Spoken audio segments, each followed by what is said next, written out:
All right, welcome everybody. We're really glad to have you. We know that we also have people who are joining us online.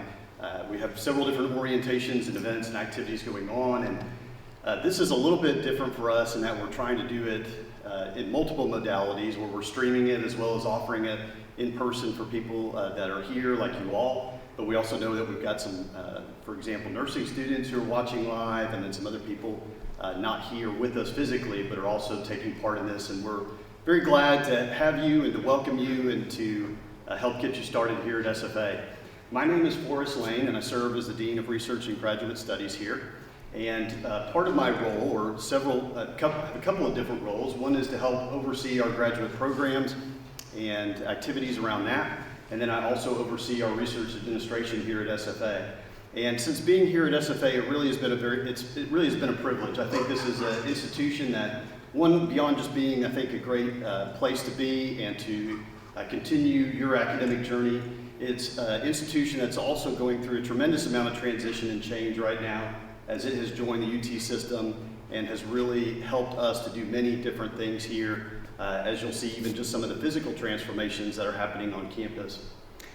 Before I get started and say a few words, I do want to extend my real sincere appreciation and thanks for our staff who have been helping not just today, but to help with our admissions process and everything else to help get you started.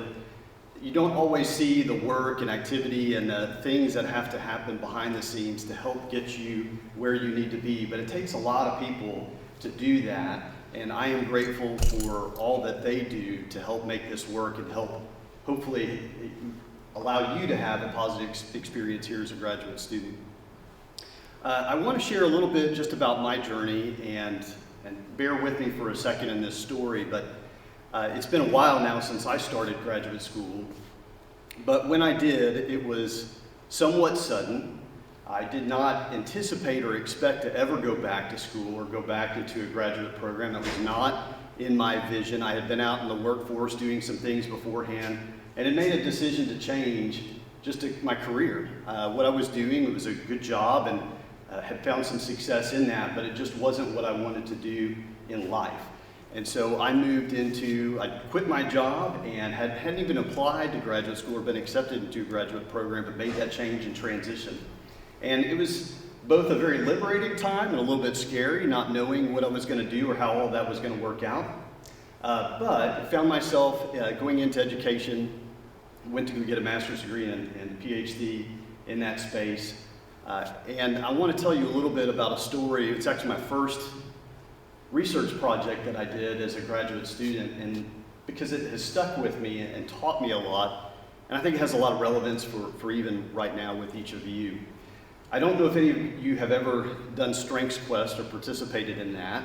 It's been around now for at least 20 years, so I know a lot of people are familiar with it, but some of you might not be. It's one of those inventories you take and learn about your top 5 signature themes and talents. But back when I had first started back into graduate school, I knew very little about it. And we were at the institution I was at the time. I was working at TCU up in Fort Worth, and we did a lot of programming around that. And one of the challenges for me while I was doing that was trying to understand its impact on students, because we spent a lot of time and a lot of money on that activity, and we didn't really have a way to assess and measure that. Long story short, we wound up collecting data. I guess I should tell you a little bit about my academic background. I am in educational leadership here at SFA as a faculty member, but I really view myself as an educational psychologist. That's really my background, but I have degrees in a couple of different places, which allows me to kind of cross over in some areas.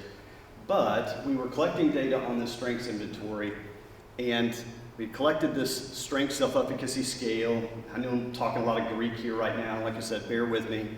But we had collected some data on hope.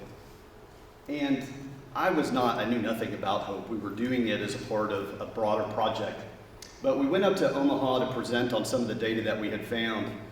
And what I learned was very unexpected, because when we went to go present on this to Gallup, because Gallup is the agency that owns the StrengthsFinder inventory, they were not interested in my strengths self-efficacy data. They were interested in my hope data. And that wasn't why I had even come up to Omaha in the first place.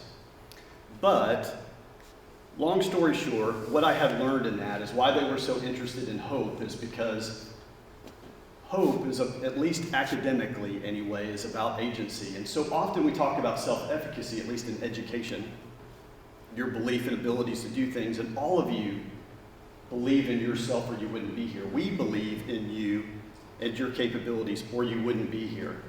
But where people get stuck, I think, is on the agency part of it. You feeling that you have the ability to do what you need to do to be successful, that you have the tools and the resources and everything else to be successful. You obviously believe in yourself, but that's where I see so often students and people get stuck.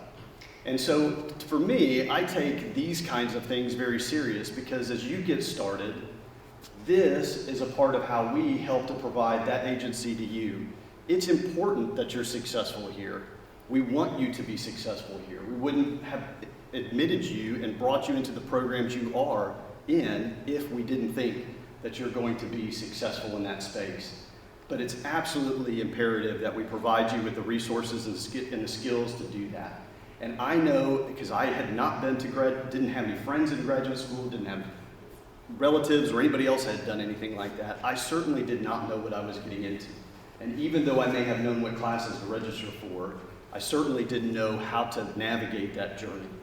And so we want to make sure that you have some of those pieces of information that will help you as you get started. I think you're at a place that has wonderful faculty who are truly invested in mentorship. I think that's one of the strengths and assets of being here at SFA. There's a lot of institutions you could go to. There's a lot of good programs out there. But one of the things that I truly believe makes SFA different is that you have faculty who I think will be excellent mentors to you as you begin this process and you begin this journey. Because it's one of, I think, graduate school, one of the most unique experiences, and I think, at least for me, gave me the first chance I had in my career to realize I was as capable as any textbook I read of answering the critical questions and things that were important to me in work, life, and career. And that was a really empowering thing.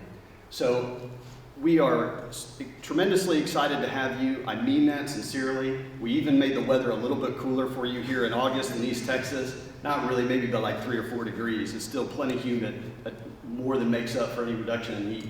But we're glad to have you. I hope that as you move forward, you will please reach out to any of our staff if we can help you along the way. We are here to help. There is no silly question. I mean that sincerely. So do not get stuck. If you get to a place where you're not sure what to do or what the next step is or how to navigate that, reach out, contact our office, and let us help you navigate that so that you're not stuck and can be successful as you move forward. So with that, I want to say thank you so much for being here. We're excited to have you, and I'm going to introduce Darius Tubbs, who's one of our staff, and we'll get started with the next part of our presentation. Thank you, Dr. Lane. Hello, friends. I should put you. Oh, I put you. My name is Darius Tubbs. I am the Graduate Studies Coordinator here at Stephen F. Austin State University. I'm the one who helped organize this little shindig for us all, so if you have any complaints, please send them my way. I'm happy to address them. I am at Stephen F. Austin State University class of 2013. I got my bachelor's degree in English with a minor in secondary education. And with that, I taught at Nacogdoches High School for 10 years. I really enjoyed my time there. And then I had an opportunity to do something a little bit different. So with that, I came to Stephen F. Austin State University where I could work with one of our grants and support our emergent bilingual students. And in doing so, it gave me an opportunity to try something that I never thought I would, which is graduate school. So right now, I am in my final year of graduate school. I should graduate this May, God willing, and the creek don't rise. And I'm in the curriculum and instruction program, and I'm having a lot of fun and learning a lot there. I've been working at Stephen F. Austin for 2.5 years, and this is my 5th month with the Office of Research and Graduate Studies. So my role with ORGS, the Office of Research and Graduate Studies, is that I am all about student success. So I help students through Professional development, if you look at the back of your agenda, you'll see some of the many professional development activities that I have planned for us this semester, and that's just a few of them. I also will be assisting with thesis and dissertations, the whole process that goes along with that. So if you are on a thesis or dissertation track, I will be there to assist you with the formatting, with getting everything together properly and helping you submit those things. That's one of my primary jobs, and in doing so, I'm also going to host a boot camp for you. So if that's something that you're interested in, there'll be more information about the boot camp that I am planning, most likely in October. After that, I'm helping to facilitate the 3-minute thesis competition here at Stephen F. Austin, which is a really cool competition that originated in Australia, and the premise is that you would basically give a 3-minute talk on your thesis with one static slide and kind of see how much you can kind of teach the layman about your special interests or your focus. Having said that, along with all of those other things, I provide one-on-one support. I think I'm the most student-facing person in our office. So whenever you have questions, anything, please come and visit me. If I don't know the answer, I will certainly point you in the direction of someone who does. And this is my contact information. You'll notice that my hours are a little bit different. I work from 7:30 to 3:30 because I leave to pick up a little one. But that is my phone number. My email address is darius.tubbs@sfasu. And if you have questions about a thesis or dissertation, you would use theses and dis@sfasu.edu. My office is located in Liberal Arts North on the 4th floor. As soon as the elevator doors open, you're staring into my office. So there you go. And that is our website. So any questions? Awesome, thank you all so much. Now I will introduce Mackenzie Rogers, who is a partner.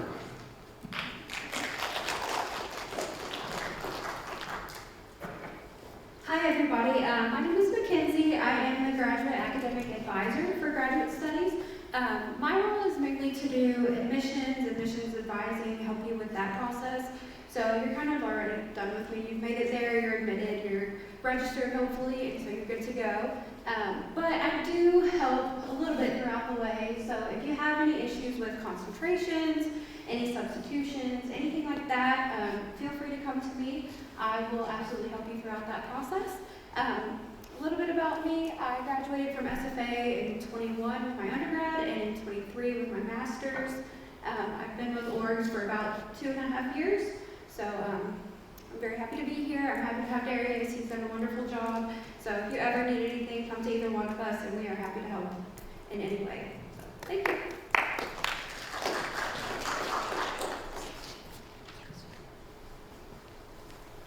Now we'll have Special Kobe Lynch. Thank you very much. Howdy, y'all. First off, I apologize for super cash look. I've been working with the incoming freshmen for move-in, and so this was what we told to wear. So I am the Director of Veterans Services. We have a Veterans Resource Center here on campus. It is in the Student Center over on the 1st floor next to Chick-fil-A. And I work not just with veterans, but all military-connected students. So that's spouses, dependents, ROTC, active duty, reserve, and then of course the veterans. Part of what I do is I make sure their benefits are certified. Some benefits pay for tuition, some pay a living stipend, and I make sure all that's taken care of with the VA. I also put on programming, so our office will hold events, like our first event is on the 4th, and that is board games and pizza. I'm a board game nerd, so of course we're gonna have that event quite often. And then our second event that we're having is the 18th. We do birthday cakes for the different branches' birthdays, and we welcome everyone to come in. You don't have to be military connected to come to our events. We actually welcome the traditional student body and graduate students to come. They can interact with our veteran students outside of the classroom. We encourage that. And then, so a little bit about me, I am a Marine Corps veteran. I used my GI Bill at Texas Christian University for my undergrad. I graduated in 2014, and then I'm currently using mine for my graduate degree in the English program. So do we have any English in here? Awesome, thank you all. We probably have a class together this fall. So I'm a good resource, not just for military connected stuff, but for graduate school stuff too. And I think that's it. Does anybody have any questions? Is anybody in here military connected? Awesome, thank you so much. We look forward to having you. All right, thank you.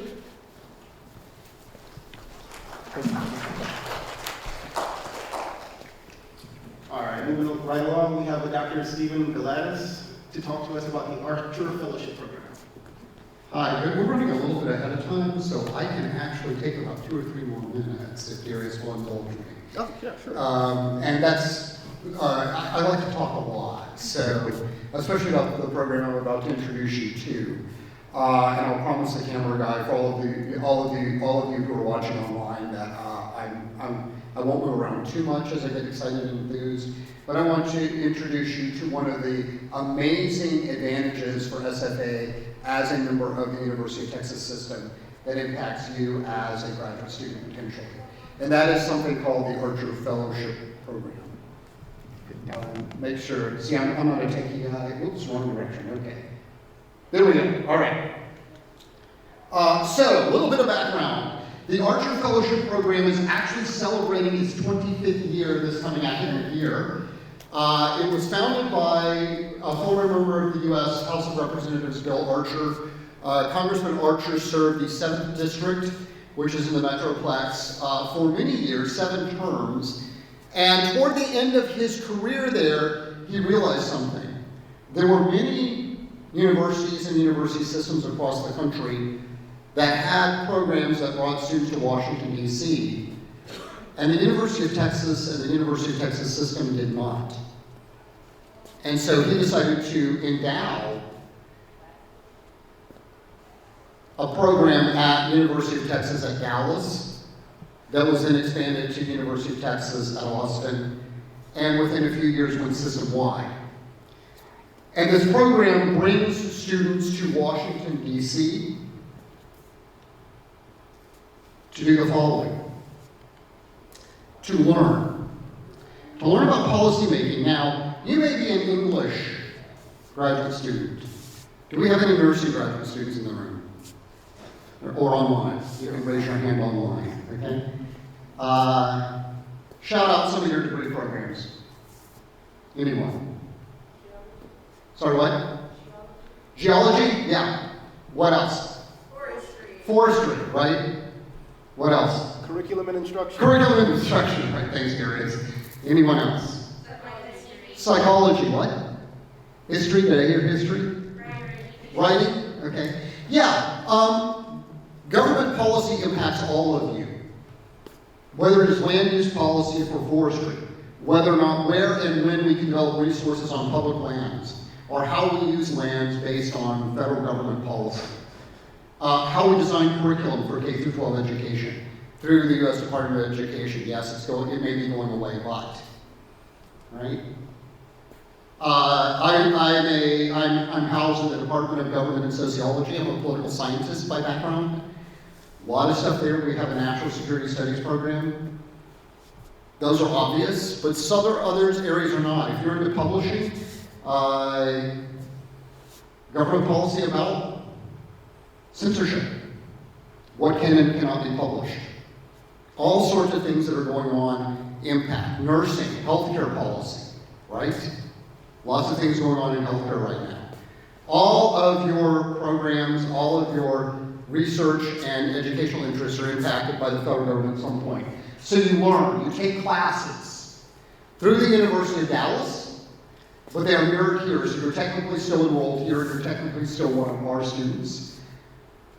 Those are 9 hours of coursework. Now, because of the agreement with the University of Texas at Dallas, which governs the accreditation of this program, those courses do come in as public administration, but I can guarantee you, I can find ways to make them work in all of your curriculum. And how do I know this? Last spring, I had a meeting with Dr. Erin Bailey over in the Deloitte School of Nursing, and we mapped out these 9 hours, these 3 courses, onto a nursing master's degree program. If I can do that in nursing, I can do that in geology and earth sciences. I can do that in English. I can do that in forestry. Okay? What are those 3 courses? One of them is a policy-making course, understanding how policy is made in Washington, D.C. Many of your curricula have a policy class you have to take. All we do is we substitute. 3 of those hours are associated with a research project that's associated with the research that you are conducting and you're interested in. The 3rd component is an actual internship. So you're going to live in Washington, D.C. with students from the University of Texas System Schools. You can choose to stay on your own, but let me tell you, the housing that they provide through the Archer Center in D.C. is affordable for D.C. And, you're going to intern. So you're going to get an internship that is related to your career goals and your career objectives. Many of those are paid internships. Now, there's one of the cohorts right there. Who's eligible? You have to be enrolled in a degree program at a UTS system school. Well, congratulations. As of 2 years ago, we are a University of Texas System School and can participate in this program. Now, you have to complete at least 9 hours already of coursework. So that means your first year you cannot apply. Now, I know many of you are master's students and you're looking at, okay, I'm going to get out in a year, right? I'm sorry, 2 years, right? What I'm going to recommend is, if this is something that is interesting to you and you want to apply for, let's consider waiting 1 more semester and having a great experience. But again, remember, we map these courses out to your degree plan in some areas of the university, and I have a plan on the others. Okay. So one of my objectives this year is to sit down with many of the program coordinators in all of your programs and map this out so that you know, and they know, and the university knows, if you're going to be an Archer Fellow, here's how your classes are going to fit on your degree plan. All right. You have to have a 3.0 GPA or higher. SFA is guaranteed 0 slots at the undergraduate level for the undergraduate program or the graduate program. So you have to do this competitively. But let me tell you, based on our experience so far of 2 years, SFA students can hang with the best in the UT system because we are among the best in the UT system. And I say that because I know what I'm talking about because I've been doing this for a couple of years. All right. Prior professional career or internship experience and service or leadership on campus or other activities in the community. Okay, now, here's the other trick. Your policy interest has to be national because we're in Washington, D.C. If your interest is primarily local or state, this is not the program for you. Okay? Here we go. Keep hitting the wrong button. Okay, so how are you selected? Archer Fellows are selected competitively across the UT system. Students will complete an online application. Graduate applications are due around November 1st of every year. Actually, the deadline this year has been pushed back about a week or so. So I need to update. I just got that information after I sent Darius this slideshow. Semifinalists are offered an on-campus in-person interview. That committee consists of 5 people. Myself, 2 other people from SFA, and 2 people from the Archer Center in Austin. So that is on campus. The total number of Archer Fellows for the graduate program is 36 from across the entire UT system. We can plan on having about 2 to 3 graduate students a year if we get those applications in. We'll talk about that in a minute. By the way, the woman on the right here, your right, my left, your right, that is Allie McCutcheon. She was our first Archer Fellow from the graduate program who went in the summer of 2024. So that's the other thing you need to remember is this program is 8 weeks in the summer.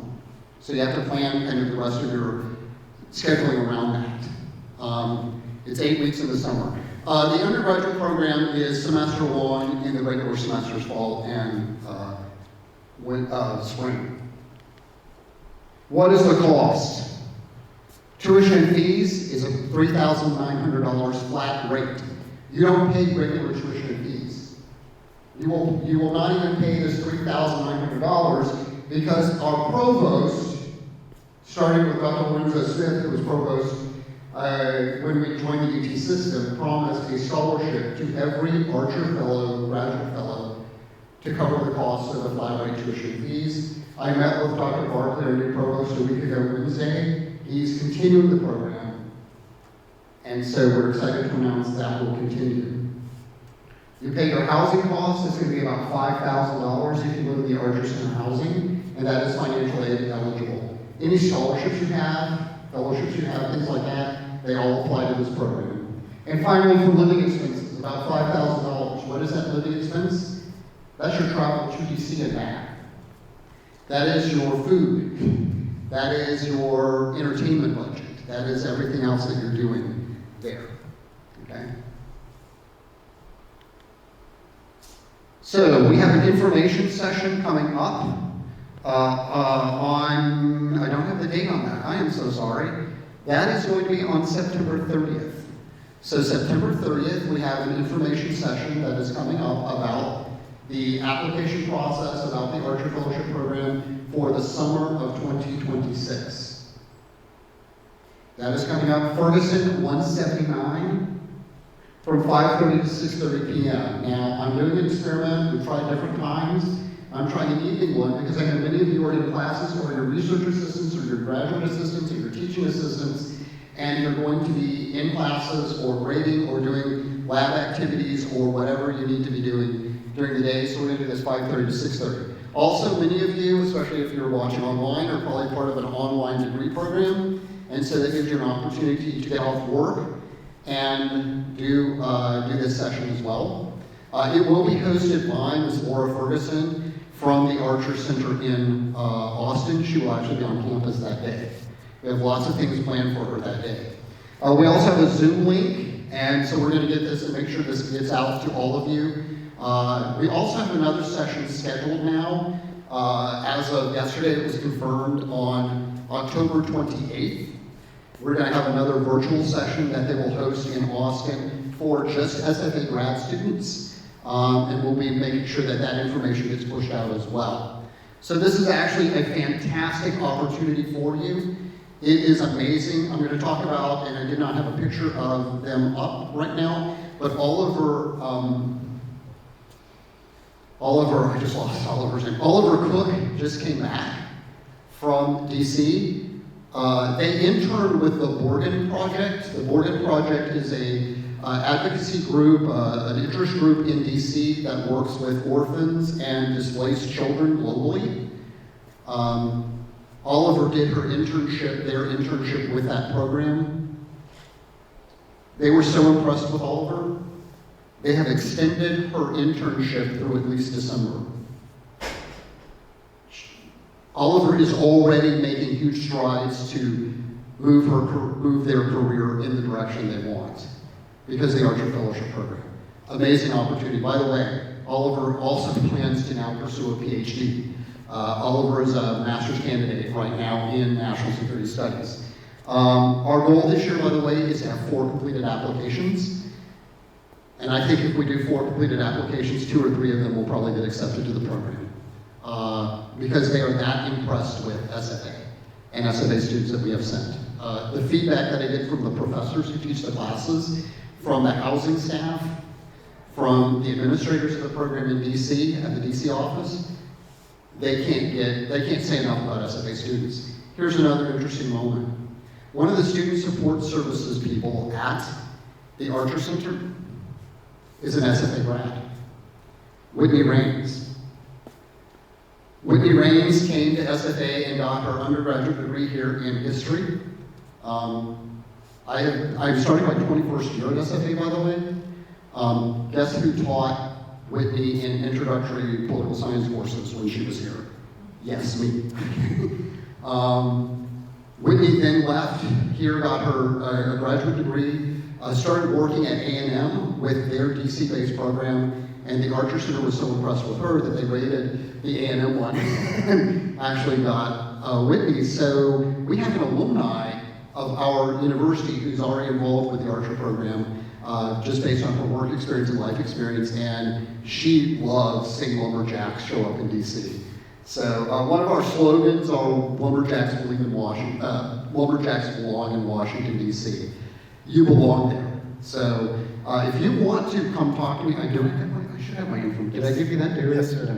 Okay. Let me get that. Oh, yeah. Last thing. We have, if you want more information, number one, you can go to www.archercenter.org. That is the Archer Center website from the Archer Center in Austin. They have information about the program there. We have a dedicated website here at SFA. It's a really long one.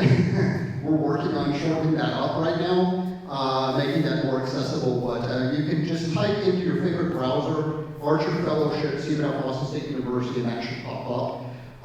And you can get more information there. And you can contact me, the campus coordinator. My office is no longer in Dugas Liberal Arts North, thanks to the merger between the Department of Government and Sociology. I'm now on the 3rd floor, so that's actually Dugas Liberal Arts North, number 162.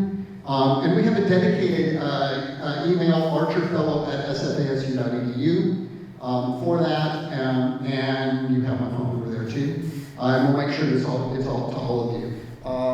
If I don't have time, remind me. Okay. Does anyone have any questions for me? Online, in person? I know that's a lot of information. You're going to go through information overload today anyway, but. So you said that the program is 9 hours long. Are all 9 hours taken during that 8-week summer course? Yeah, that's fantastic. Yeah, so all 9 hours are part of that 8-week experience. Now, one of those classes is really using a lot of the DC area for that course. So one of the things that they do is the opening part of the policymaking class is you stand on the steps of the Lincoln Memorial and you read Dr. Martin Luther King's I Have a Dream speech, and you talk about it. And you talk about your dreams and your aspirations. I had the privilege of going to, they bring the campus coordinators every other year to DC, and I had the privilege of doing that very activity. We did it on the steps of the Library of Congress because of some of our schedule for the day. But let me tell you, it was extremely powerful.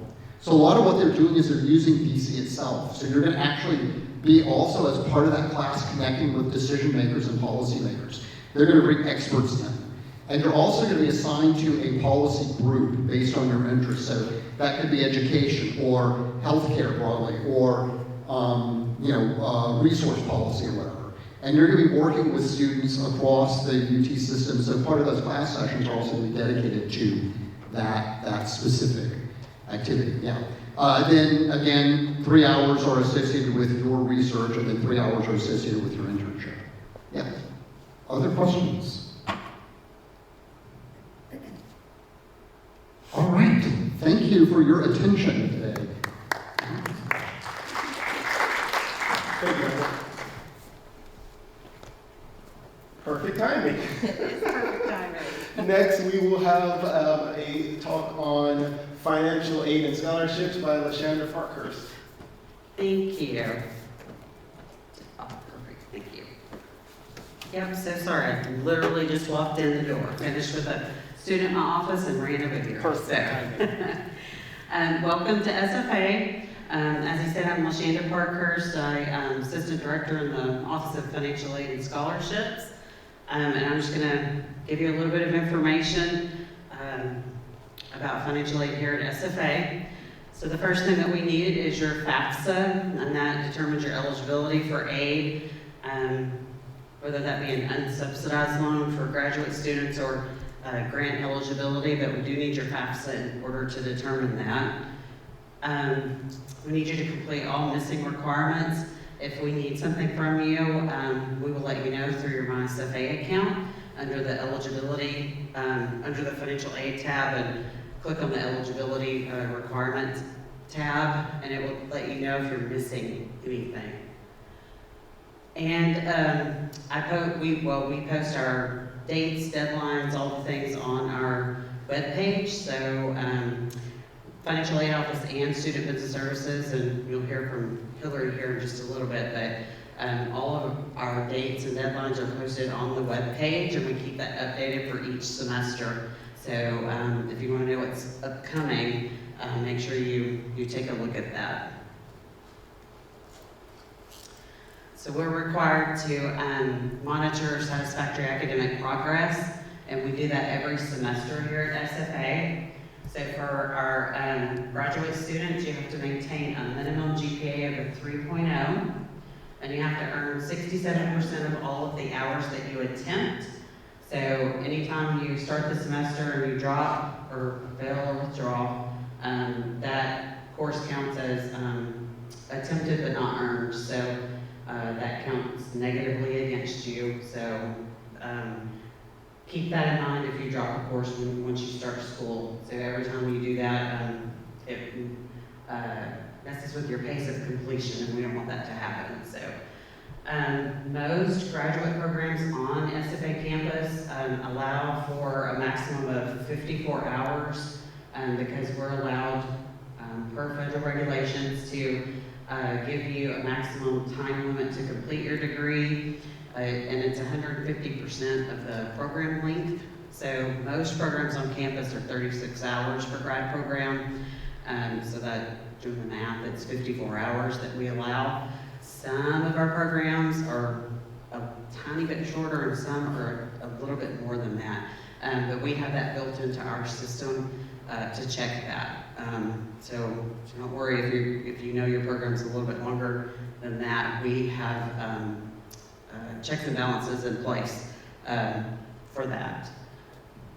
Financial aid only pays for the courses that are on your degree plan. So if you're registered for multiple classes right now and they are not counting towards your degree plan, or you've made a change to your major, or there's a curriculum change, something's going on, your aid may not be dispersing yet because all of those hours have to be counting. So some of you may have emailed me that you're in the works with the registrar's office and things like that. We've got some things going on with some of the programs right now. They're being loaded in the system. So once all of those updates are made, then we have a nightly program that runs to check to make sure that those classes are counting. And then once that updates, then your aid will disperse. Okay. We are also required to monitor whether you're attending class and participating, because unfortunately if you're reported for non-attendance, then we can't give you aid for that course. So make sure that you're attending class, and if you're in an online program, make sure that you're logging in and participating in your study groups or your class discussions or quizzes, whatever they're requiring of you, so that you don't get reported for non-attendance. This address on the screen just shows student business services, where you need to send anybody that has scholarships that they're waiting on. They go to student business services, and make sure you put your name and student ID on there so that the student business services can process that to the correct student's account.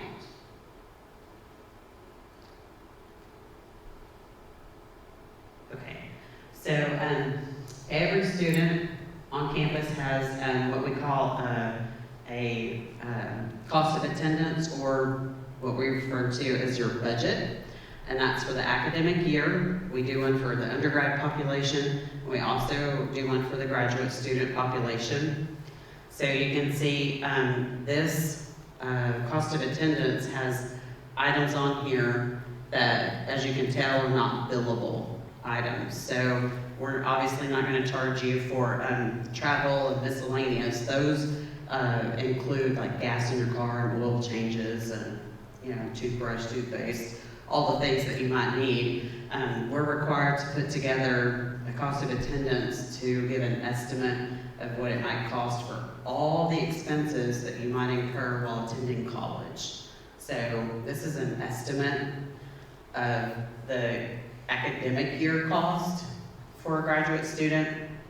And of course, this also depends on where you live. If you're living on campus, if you have a meal plan, if you're living in an apartment, or have your own home, or things like that. So your cost of attendance is obviously going to vary depending on those items. So the billable items on this chart are your tuition and fees, and if you live on campus, your housing and meal plan. Okay, so while we may estimate that a resident could potentially spend $25,494 for the academic year, that is very, like I said, depending on where you live and all those other things. So, and it also depends on if you're an online student and things like that. So just keep that in mind when you're looking at that cost of attendance. Don't let that scare you, okay?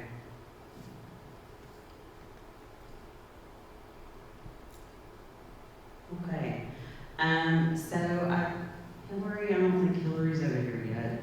So Hillary, this is actually her, that's okay. No, you're completely fine. This is actually Hillary's part from Student Business Services.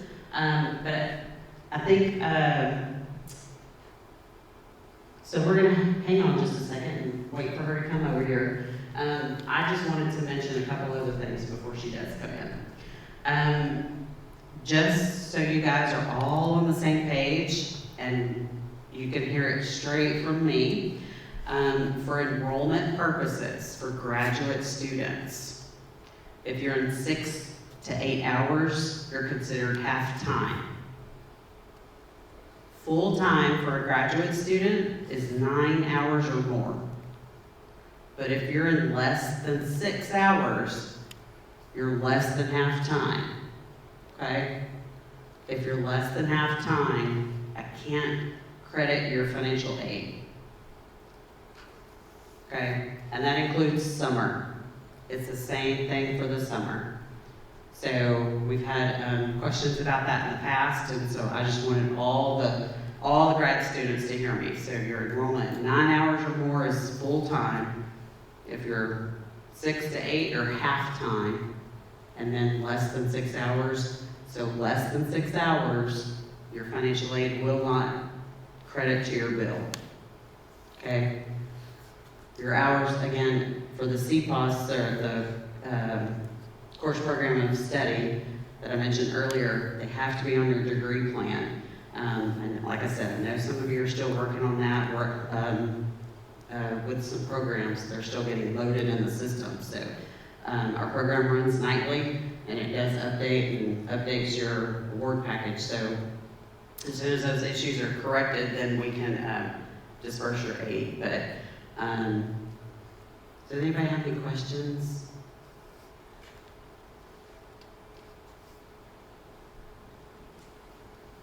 No? Online questions? I don't know if anybody can chat or anything. So, okay. I'm not sure what time it is. Yeah, you're completely fine. Yes, we're ahead of schedule. So, I think it's a little bit before Hillary's. Yeah. So, nobody has questions? You're all good? Ready to get started? Okay. All right. Well, if you do have any questions, I'm in the Austin building. At the end of Hillary's part of the presentation is our contact information. But we're in the Austin building. We're in 104. If anybody does have any questions, feel free to come by or email or call us. I guess we'll just hang out and wait for Hillary to get here. So, okay. No, you're good. Thank you. Yeah. All right, everyone. Yeah, like I said, like Lashanda said, we are a little bit ahead of schedule. We're kind of burning through this. So if you all need to take a break, if you need to get any more refreshments, please go ahead and do that. Hillary should be here in the next 15 minutes to finish up. We are going to have a representative from the Student Business Services now, Hillary Parrish. Good afternoon. My name is Hillary. I'm from Student Business Services, so I'm going to talk to you about billing. So I'll go through the slides, but if you have any questions, feel free to raise your hand, shout them out, say, hey, I have a question, anything like that. This is pretty informal.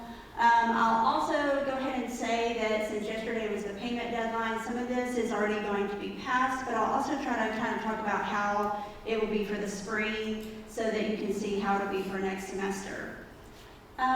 So for paying your bill, you will go to the billing portal in your MySFA and click pay your bill. There's also payment plans there, which is going to be on another slide, and so we'll talk about that. Typically for fall, bills come out around August 1st. Typically for spring, bills come out around December 1st. And typically for spring, bills are going to be due the Thursday before school starts on that following Monday, unless it's a holiday, when school starts on the following Tuesday.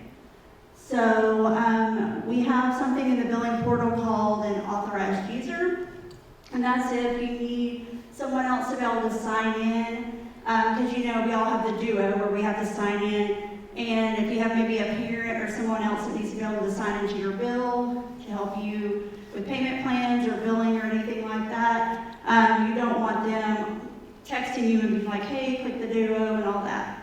You can sign them up as an authorized user, and they would have their own login ID and password. They would not be able to see any of your grades, just the billing portion. Also, FERPA, if someone, maybe in your family, you want them to be able to call, maybe you're going to be in class, and you want them to be able to call about your financial aid or your billing, you would want to add them to your FERPA. That's going to be in your MySFA on the academics tab. You'll have to not sign up, you'll have to add a password to that, and you would want to share that password with anybody that you put on your FERPA.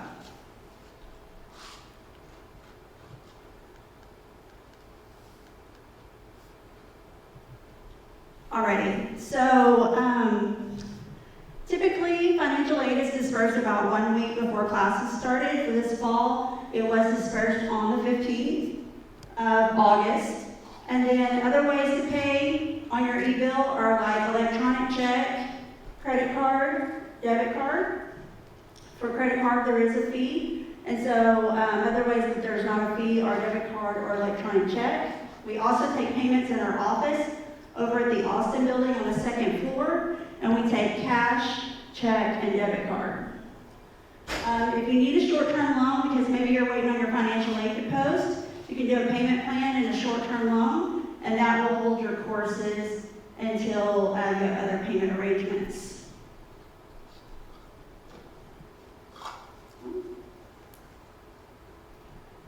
So if you're just wanting to do a payment plan, there are two different types of payment plans. One is called Aid Applied First, and one is called Aid Applied Equally.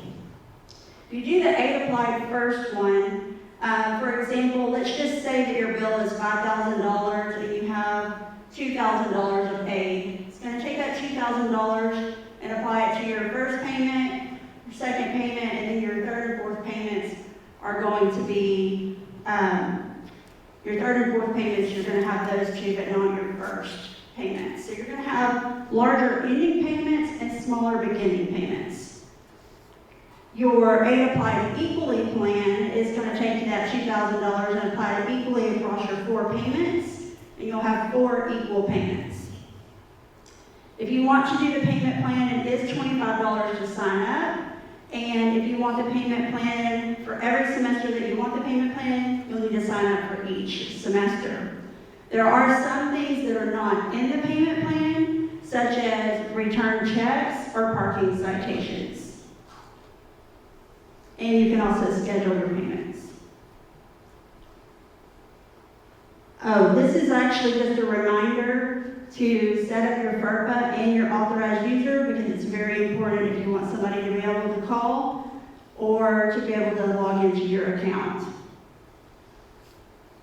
So if you believe you might be able to get a refund because you're going to have more aid on your account than charges, then you definitely want to look for that bank mobile email that you've received.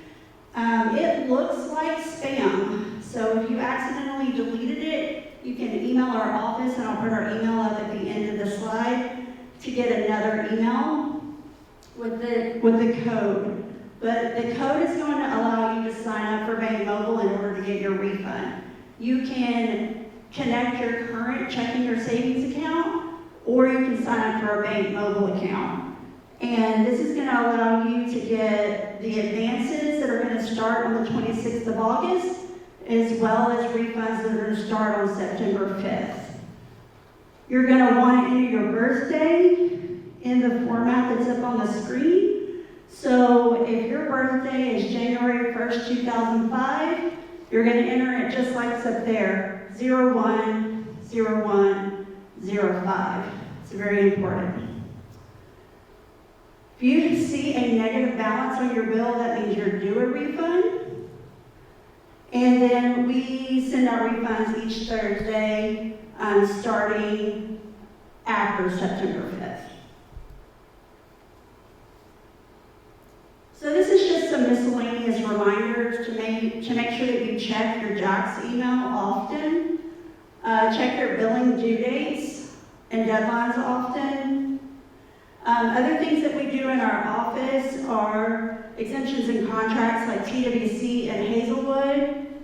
And we also do 1098Ts, which are going to be your tax statements that are due in January.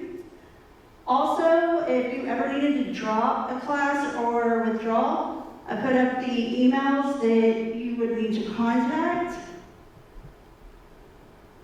And here is our information. Does anybody have any questions? All right. Thank you. Awesome, thank you, Hillary. And next we will have a presentation from the Center of Teaching and Learning by Dr. Kilpatrick.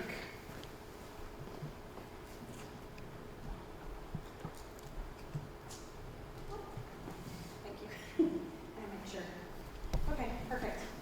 Hi, everybody. I am Dr. Cindy Kilpatrick. I am the director of the Center for Teaching and Learning here at SFA. And the Center for Teaching and Learning has a mission to support teaching and learning on our campus. So for graduate students, we offer several opportunities to help you become better teachers. So those of you in the room, how many of you are thinking that after grad school you might want to teach at a university? A few of you. How many of you might be teaching or being a teaching assistant as part of your funding package for grad school? Okay, so we're here to help you and to give you the support that you need to be a great teacher. And a few other things. So I'm going to talk today about 3 specific ways that the Center for Teaching and Learning supports graduate students. So the first one is through Brightspace support. The second one are some specific teaching and learning supports that we offer. And the third one is language support. So let's look at each of these individually. Sorry, do I keep blurting out? I'll try to keep my mic here. So for Brightspace support, so how many of you have used Brightspace in the past? One person. How many of you know what I mean when I say Brightspace? 2 people. Okay, so Brightspace is our learning management system. You may have used a different learning management system in your undergraduate program. You might have used Canvas or Blackboard or Moodle or something like that. So at SFA, the equivalent to those programs is called Brightspace. And at the CTL, we support Brightspace in 2 ways. So first, we support Brightspace for students. So as a student, if you're not sure how to use Brightspace, you can call us or email us or join our help lab live, and we will help you figure out how to do in Brightspace the things you know how to do. So this might just be adjusting to a new system, or maybe it's been a while since you were in school and you didn't use a learning management system at all last time you were in school, then we're here to help you. So we are extension 1919. Please call us if you need help, or if you're logged into Brightspace, it tells you all the ways to reach us. So we're there for you on the student side to to help you figure out how to submit assignments or how to figure out why your class isn't showing up in Brightspace or whatever you need as a student. But also, we're there to support you on the teaching side if you're a teaching assistant or if you're the instructor of a class. So we run trainings throughout the semester to help you learn the things that instructors need to do in Brightspace. And that could be anything from creating announcements or assignments or assessments like quizzes or other things. It could just be that you feel like you don't really know how to organize your materials well in Brightspace and you want to see what a good solid module looks like. We provide training for that. And basically anything that you might need help doing. So one of the things that we get a lot of questions about is called Honor Lock. Anybody know Honor Lock? So Honor Lock is it's a program that you can set up to run while students are taking exams that watches to make sure that they're not cheating. So many professors will use this if you as a student are taking an exam. They will turn on Honor Lock to monitor you while you take the exam. And certainly as an instructor, you might want to set that up to use with your own students. So that's part of Brightspace, and so that's something that we support. So if you need support with Brightspace, we are here for you to help you in any way we can. But we also offer multiple ways to help you become a better teacher. And whether you're planning to be a teacher after graduation or not, I absolutely recommend that you take advantage of these programs because it's a good thing to add to your resume. It shows that you have some training. And honestly, being a good teacher plays into many different jobs in the future, even if you don't want to be in front of a classroom forever. So one of the things we do is that we offer numerous development sessions throughout the semester. So typically about once a week, we'll offer a session for instructors on campus and for grad students to attend. And it could be anything from a Brightspace training session to a session on lesson planning or to a session on how to write better assessments for your students. It varies, but you're welcome to come to any of those. Many of them have a live stream, so you can just join online. You don't have to come face-to-face, but we do sometimes offer face-to-face options. We also, if you're going to actually be teaching a class, we love to come and observe your class and then sit down with you and tell you how you can improve your teaching and work with you to become a stronger instructor. So we are there for mentoring and observation and feedback of your teaching once you're actually instructing a class. When I was a grad student, I did my PhD at UC San Diego, and they had a really well-developed grad student teaching program where even before I got to teach my own class, I was TAing a class and I was just running a study section. And somebody from the equivalent center came and observed my section, and then they kicked me out at the end, and they had the students in the class give feedback on how I did in running my section. And then the person who came and observed me sat down and talked to me and answered all my questions about teaching and helped me learn better strategies for my classroom. And I really want the CTL here at SFA to support our grad students in the same way. So if you want that service, then just let us know, and we are happy to help you by coming to your class. And then finally, I'm assuming some of you guys online really like online classes. If you're in the room, do you take online classes much? Do you like online classes? Maybe if you want to teach, you want to teach online classes. So another thing that we do at the CTL is that we offer an online instructor certification. So this is a 10-week course, but it is all online. It is not as intensive as your grad classes that you'll be taking. But over the course of the 10 weeks, you learn a lot about how to develop an online course, how to create assignments, how to have a nice flow in your class, and different things that you can do in online classes for engagement. So again, this is just a really good thing. Even if you're not sure you want to teach, to get an online instructor certification is a great line on your resume because it shows you know something about online teaching. And no matter what field you're going into, you might have opportunities or needs to be able to share some information effectively online, and this certificate will help with that. So, as a heads up, our next online instructor training starts on September 10th, and if you're already like, yes, I want that certificate, as long as your grad advisor is okay with it, you can enroll in that class by emailing osbornel@sfasu, preferably by September 5th, so you're in the class before it actually starts.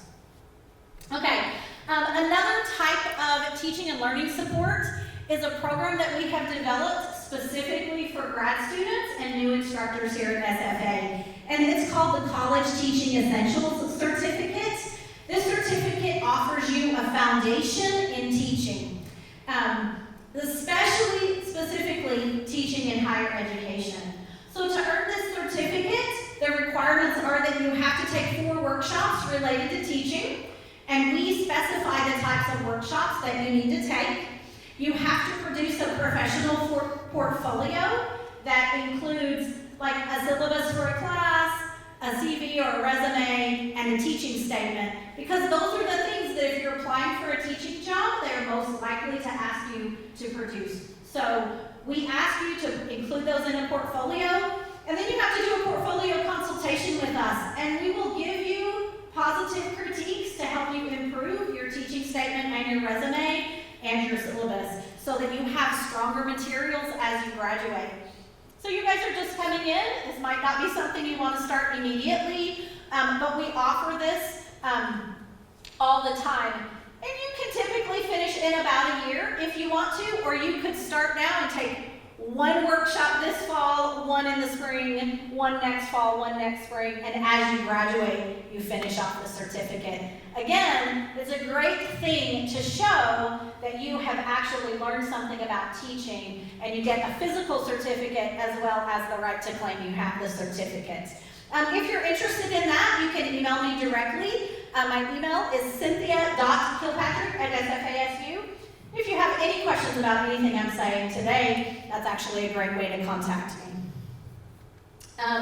Finally, not really finally, but finally on the teaching and learning front, we have a brand new offering that we are offering to grad students and new instructors and adjuncts across the university.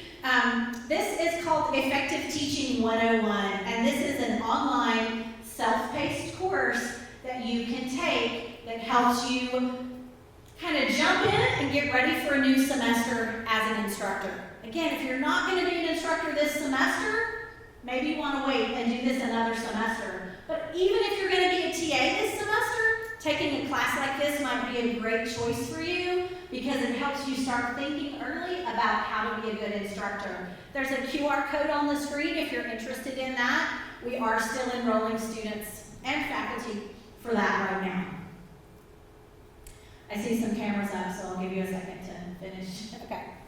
Okay. And finally, a brand new offering as of this summer is support for students who may not feel 100% confident of their English. So this is an online program through Carnegie Speech out of Carnegie Mellon University.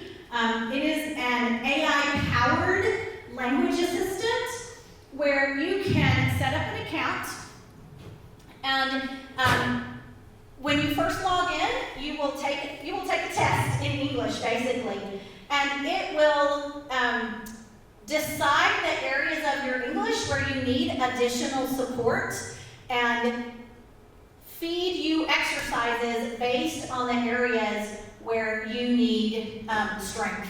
And totally self-paced, totally independent. However, there is really compelling research that shows that even with only 6 to 10 hours of work in this program, you guys, that's less than an hour a week for one semester. With 6 to 10 hours of work in this program, students are able to significantly improve their English language pronunciation and grammar. So if this is an area where you feel you need extra support, again, there's a QR code. You can sign up. I think it's like $40 $40. It's a special price that they have given us at SFA for our students because we don't offer specific English language classes on this campus. But that's another area where I have worked with this program. At my previous university, I ran our English language program, and we used this program there, and it was super, super, super successful for our students. So I highly recommend it, and I'm happy to talk to you more about it if you have any questions about that. So I'm going to stop there. Anybody have any questions? Yeah. You mentioned that the English language program is an additional $40. Is there a additional cost for the teaching certificate? No. No, so there's an additional cost for this because we don't run it, right? So that goes straight to Carnegie Speech. But anything that we offer in-house, the teaching certificate, the online instructor certificate, the mentoring and observation, that is all just part of what we do as the Center for Teaching and Learning here at SFA. Great question. Anybody else? Okay, thank you so much. I put several different ways to contact me up there if you need to reach out. Thank you. Thank you, Dr. Kilpatrick. Thank you for being here. Let me give that back. Awesome. All right, we've got one more presenter scheduled before our transition time. I think they're not here just yet, so if you all need another break, feel free to take that. And the next presentation will be from our Career Center. And our Career Center does a lot of professional development and career-centered work with our students. So if you need to develop a CV or resume, anything like that, Emma Prince will be here to talk to you about that in just a second. Thank you, Darius. Hello, everyone. As Darius said, I'm Melita Gilfant, and I am the director of the Doctorate in Social Work program. And I'm also the chair of the University IRB, which is the Institutional Review Board. And what we do is we are an ethics committee, and when you are doing any work with human participants, any research where you include human participants, you will have to get approval from the Institutional Review Board. And so there's always a lot of questions about that. We provide that support to you. One of the things we want to do as a committee, am I in a good place? One of the things that we want to do as a committee is we want to make sure you know that we are there as a resource. So I get a lot of students who call me, who email me, and have questions about the IRB. When you go on our website, you will see we talk about expedited IRBs, exempt IRBs, and full review boards. So meetings that we have as a full review board. So during the year, we accept IRBs all the time through our CAIU system, and you will be able to submit an application there. But when you do a thesis or you do a dissertation, your chair of your committee is actually the PI, the principal investigator. All faculty, staff, and students who do any research where they involve talking to people, including people in their survey, inviting people to be part of their research, have to submit an IRB application. Now, we try to get it to you as soon as possible, back the approvals, the information that you need, and we try to do with the exempt and the expedited, we try to do that within about 2 to 3 weeks. It says that on the website. Actually, we can get it back to you in a week. The full reviews are mostly the ones that take a little bit longer because we meet once a month. Sometimes, if needed, we meet in the summer. So some of you are going to do and work on your research in the summer. You will want to let us know, and then I call a specific meeting for that purpose.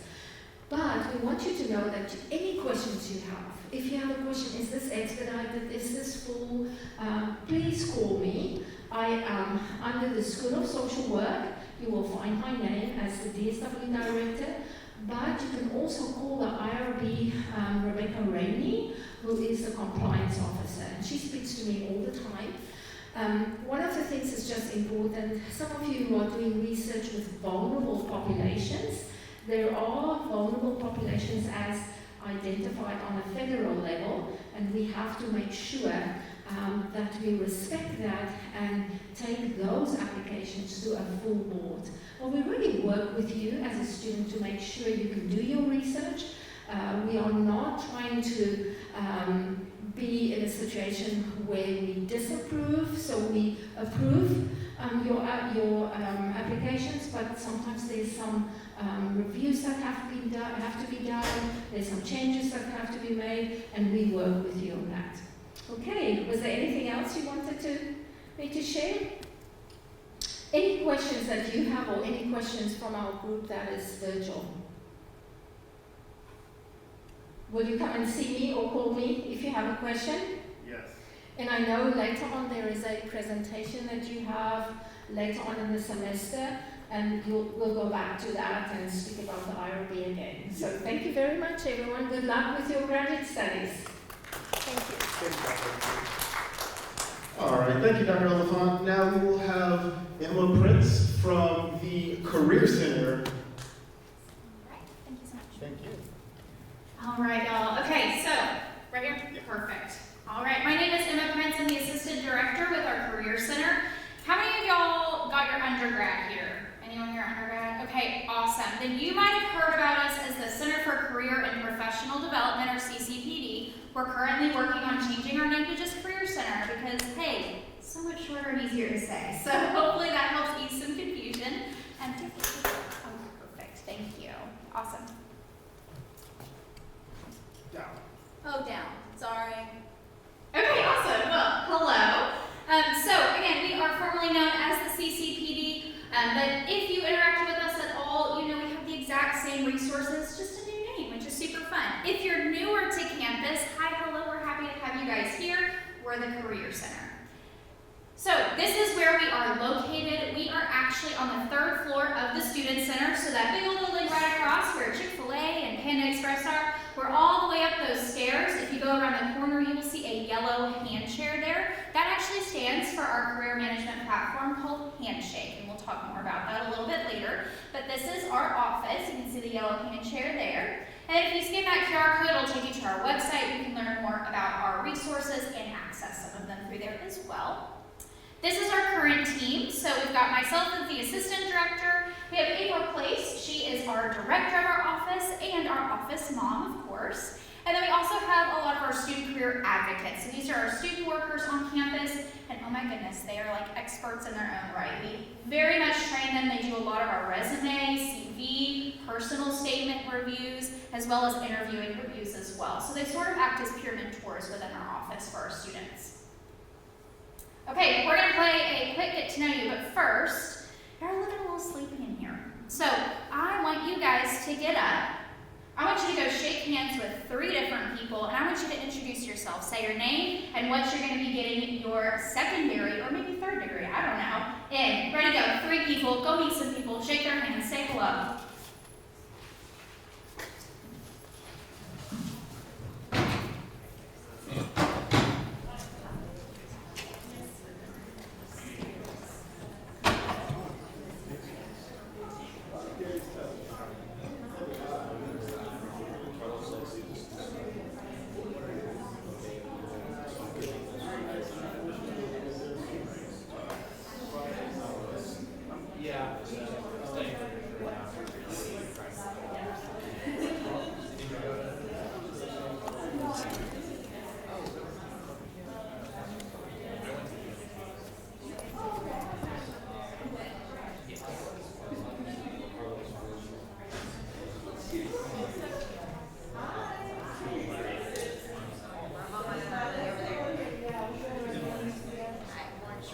I'm gonna give you guys like 30 more seconds.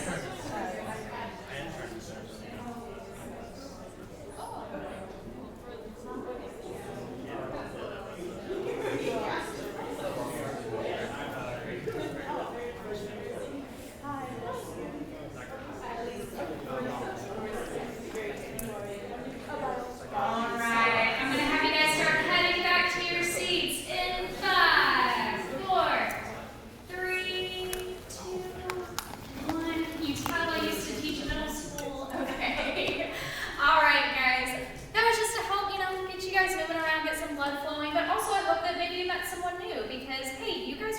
together, and that's something to be noted, right? Also, you just did a networking activity. Congratulations. Keep practicing your handshake with people, and also keep practicing introducing yourself. That's something that never goes away. It's an important skill. All right, so we're going to play a little this or that. So, I'm just going to have you guys raise your hands. How many of you guys are more of I prefer a big city? How many of y'all prefer to maybe live in a big city? Oh, not many of y'all. Well, you came to the right school, that's for sure. How many of you are more like a medium town, like maybe a Tyler, right? Okay, that's a few more people, right? And then how many of you guys are like small town, like 800, 900, maybe this? I'm right there with you guys. Love it. Okay. Okay, this or that. How many of you guys prefer, your favorite thing, living in now? Love it. Here for it. Me too. Making friends. Yeah, awesome. How about our SFA traditions? That's your favorite thing. We have some pretty fun ones.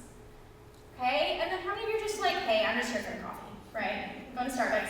I see you in the back. Absolutely. All right. How many prefer our official mascot, the lumberjack, right? Okay, how many of you guys prefer Twiggy? Hello, love Twiggy. If you haven't met Twiggy, Twiggy is our little campus squirrel. He's our unofficial mascot. You'll see Twiggy all over the place on our campus. Okay, so that was just a little get to know you. Again, something fun, hopefully lighten the mood a little bit, but we are going to get into a little bit of data here. This could be a little more heavy hitting, so let's see. Okay, some data for you. 1 in 6 companies are hesitant to hire recent graduates. I'm gonna let that sink in. 1 in 6. That's a lot. Okay. 75% of companies report that some or all of the recent college graduates that they hired this year were unsatisfactory. Those are positive numbers, guys. 6 in 10 companies find a recent college graduate they hired this year. Hiring managers say that recent college grads are unprepared for the workforce, can't handle the workload, and are unprofessional. And 9 in 10 hiring managers say recent college graduates should undergo etiquette training. So in other words, learning manners and things of that sort. Now here is just a little table here so you can kind of see what we're working with. These are the numbers we were talking about. So how does this make you feel? Turn to the person next to you. Share how this makes you feel. Go. Oh, go find someone. Go share how this makes you feel.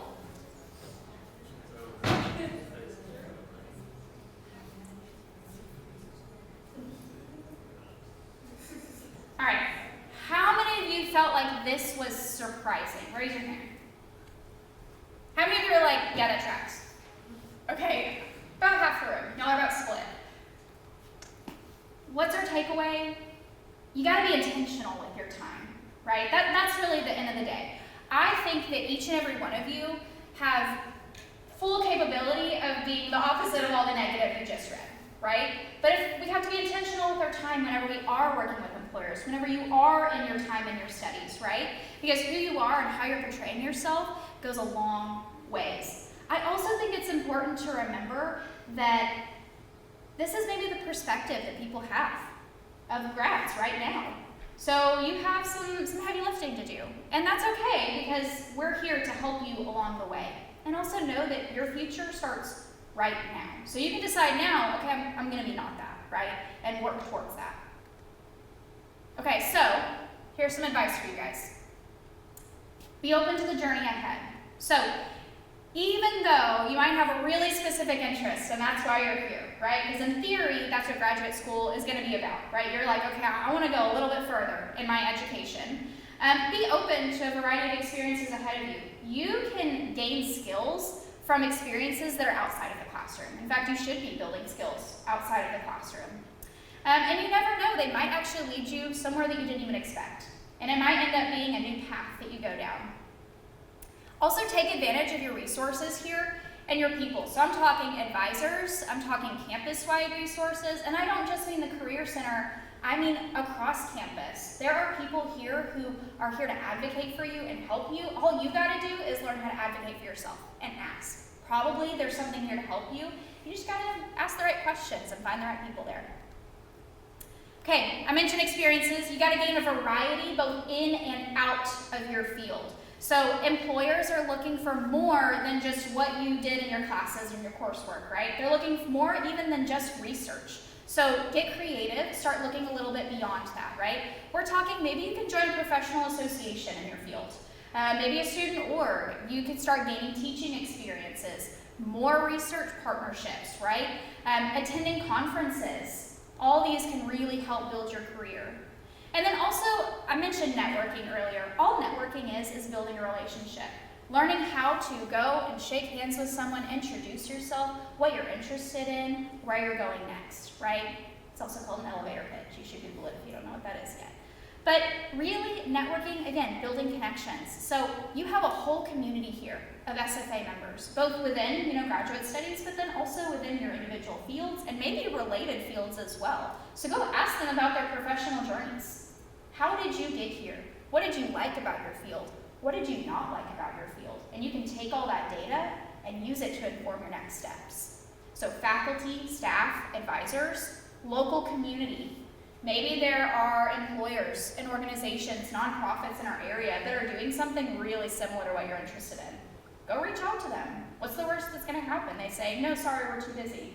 Okay, go find someone else to talk to then. That's building your network. I mentioned employers, that kind of loops in the local community, but you could look beyond our community as well. You can also do what's called an informational interview. I mentioned asking questions. This is like a 30-minute sit-down conversation where you ask people about how they got where they were, where they're going next, and you can use that to inform your next steps as well. Okay, also it's important to know and highlight your transferable skills. So within your field, there are going to be really, really specific skills that you're going to have, but transferable skills are ones that go beyond that. So these are things like communication skills, leadership, data analysis, right? Technology. These are skills that every single employer is hiring for. They're also skills you should still be continuing to build now. So just know that you're doing more than just, if we're talking about, okay, I'm looking at data, I'm collecting data. That's like such an overarching thing, right? Let's break it down a little bit more. You're really building critical thinking skills whenever you're doing that. You're really building more organizational skills. You are being more detail-oriented, right? So being intentional, back to that word again, what skills am I building? How can I label those skills? And then how am I going to talk about those skills? Because that's ultimately how you're going to end up selling yourself down the line to try and get that big JOB job or you name it. All right, so those are just some general tips. Here's how, you can see, we're still working our way, guys. The Career Center, or formerly CCPD, can help. Okay, exploration. So we're here to have those talks. So if you're like, Amanda, I just really don't know. We have career coaching appointments. You can sit down one-on-one with myself for 30-minute appointments, and we can actually talk about some ways that you can explore your major. It can be your job, internship guidance. It can even just be accountability. Hey, I just need someone to check in on me every month to make sure I'm doing the things that I need to do. That's totally fine. That's what we're here for. But also we have resources that we pay for in our office that have really good information. Focus 2 on here is a great exploration tool that we pay for that's free for you, and it pulls data from the U.S. Bureau of Labor and Statistics so that you can get accurate information about, hey, what am I actually going to make in this field? And not just like, hey, what does Reddit say on the internet, right? Like real information, real data that you can rely on to help you inform decisions later on for your career. So I mentioned Focus 2. Again, what this is doing is you have a couple options. You can combine self-assessments, and it's going to pull that data from the U.S. Bureau of Labor and Statistics, and then it's actually going to help match you with majors here at SFA. But you can also explore it through your major here at SFA too, and see all the different jobs that you're going to qualify for, both bachelor's and master's degrees and doctoral degrees as well. You can kind of see the whole host through there. So definitely a great resource. We also help connect you with employers, so Handshake is a great way to do that. There are thousands of employers in there. We have over 18,000 employers that have personally connected with SFA to come and recruit you. We also have currently over 21,000 job postings in there. We have a lot of fellowship opportunities that are mixed in there as well. So it just depends on what you're looking for, but more than likely there's something in there that can kind of match something that you're interested in. And just know that with our employers and our job postings, these are reviewed by our office. So we like to say that places like LinkedIn or Glassdoor or Indeed or like the ocean, and this is like a pond, right? This is a lot easier to practice in and get to know people in, and it's a safer environment. And then if you run into someone that you're like, hey, this employer seems sketch, let me know. We'll go in and we can actually do a quick little investigation, work with Handshakes Trust and Safety team, and a lot of times if that's the case, we can end up having that employer removed so that we don't run into any more issues there. So again, a safe environment, we want to keep it that way. We also have career fairs on campus, and we have about 5 per semester. And then if you see like an employer out there ever, like recruiting, that's through our office as well, and through our informational tables. Okay, so we also help you with practicing your professional presentation. So resumes, cover letters, personal statements, personal profiles, interviewing practice. So we have mock interview platforms where you can do it fully digitally. You can meet with me one-on-one. We can do a full mock interview. We even have a career closet on campus where you can check out free professional clothing. We've got the full suit in there, y'all. We even have dress socks, but usually we say you can keep the dress socks because I don't want those back. But everything else, return it to us and we'll do the dry cleaning for free for you, and you can just keep checking it out. We really don't ask questions, so if you have an event coming up, feel free to check it out. It's a free resource for you. Okay, here are quick resume and CV tips. We find this is something that's super helpful anytime we have an audience to talk about. So if your resume looks like this, like we have a photo on our resume, maybe you have important information that shouldn't be on there. Like maybe you have marital status on there, maybe you have other information. None of that should go on there, right? We're talking no color on there, no templates, no photo. Keep it really simple. That's because a lot of times our like American HR systems won't even allow that type of information on there. Especially if you're interested in federal. If any one of you want to work like federal gov, reach out. We can help you guys with that. There's a really specific way to do resumes for them. And then just know that applicant tracking systems, that's, you do a job posting online. Applicant tracking systems are the ones that are literally tracking applicants on the back end. They can't read templates. Around 60 to 80% of them still can't read them. So that means you could automatically be getting put in the no pile if you are using a template with your resume or with your curriculum vitae, if that's something you choose to do. So just know if yours looks like this, stop by our office. We can help you out. We have so many resources, and we're here to walk along the whole way. As many drafts as we need to do, okay? All right, so some connecting points with our Career Center, just to summarize. You can do appointments with our office. We do have open office hours every semester. We don't have those released yet because we gotta figure out what our hours are gonna be, but that'll be coming out soon. You can email or call us anytime between the hours of 8 to 5, Monday through Friday. We have online resources. If you scan that QR code, it'll take you to our website. And then we also do fully online reviews. So I know a lot of you guys are busy, and you might not be able to make it to our office. We have options that you can do fully remote. So I want to emphasize to you that no matter what your schedule and busyness is looking like, you can still use our resources to help invest in your future. And if you're like, hey, I just don't know how to fit that in, reach out and we'll help you out, okay? All right, please take a picture of this. These are our upcoming career fairs. Just know that you can go to any of these fairs regardless of major. So some of you might be like, more like, pretty like diverse degree that you're getting in. And so you might be able to go to a career fair and look at it in a creative way.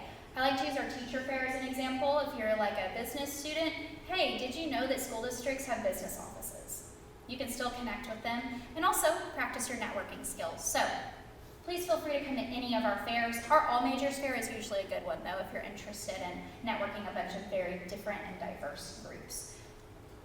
Okay, events that we have coming up, wrapping up. We have a lot of events that we're going to be doing. We don't have all of our official dates out yet, but please keep an eye out on our communications.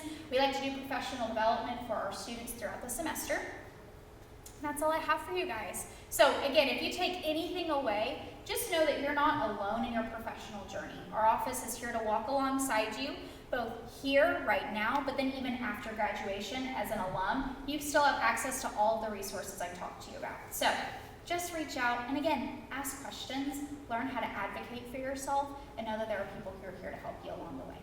All right, that's all. Thanks and Axum. Thank you so much, Emma. Yeah, absolutely. All right, how's it going? All right, instead of doing our transition time now, we have a one more presentation from Director Jonathan Homke from the library. Thank you. Greetings, my name is Jonathan Homke. I am the library director here at SFA, and I'll welcome you to this orientation here. On the screen back behind me here is our library's website. Okay, that's where your portal is going to be to access 4 things I'm going to talk about today. And so the web address is sfasu.edu/library. That will get you to our library's website here. So there's 4 things I want to point out on the website. On the bottom right-hand side, you'll see a button called Get Research Help. That's our Ask a Librarian. That's how you can ask questions. Let's say you have a research question. You're working on a project, and you just don't know where to start in terms of your research. Or your faculty member or instructor may say, you need to find 3 articles that you need for a project. If you don't know where to start, you can ask for help. And we will show you how to access those articles, for example.